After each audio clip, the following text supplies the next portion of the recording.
So here's a function that we do not know how to integrate at this point.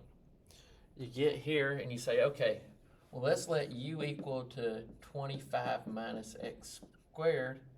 So du then becomes negative 2x dx. Problem is we don't have a 2x dx in this problem. So we got to think about trying a different strategy here. And with an indefinite integral, we're not going to be able to do that. But if we have a definite integral here, let's say we're going from negative 5 to 5, what we need to realize here is that what we have is the top half of a the top half of a circle, which would be a semicircle. So we get here, and this is a semicircle with a radius of 5. So if the integral is related to the area, then we know from this that the area of a semicircle is pi r squared over 2. So in this case, our antiderivative would be 25 pi over 2. Now, semicircle isn't the only thing that we would be looking at. Another thing that we, at this point, we could integrate, but not necessarily. So let's go with an absolute value here. So we've got y equals the absolute value of x. Now, from this, and let's go from negative 2 to, let's say, 4 here, with the absolute value of x. Well, one thing we can do here is we can turn this into two different equations. One of the equations that we can use here is say, or make it a piecewise equation. You could say that f of x is equal to, and then it would be the line negative x when x is less than or equal to 0, and then x if x is greater than 0. So we would have two different integrals that we could work with here. One of them being, all right, we've got the antiderivative of